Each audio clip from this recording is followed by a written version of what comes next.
Subscribe to our YouTube channel and press the bell icon for the latest updates. How to add your website in Truecaller app. Go to your phone menu, find the Truecaller app and click on it. Click on the left menu. Now click on the pencil icon next to your name.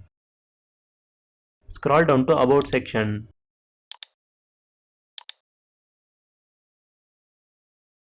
Click on the website field.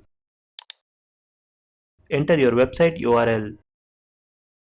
Click Save. That's it. Changes has been saved. This is how you can add your website in Truecaller app.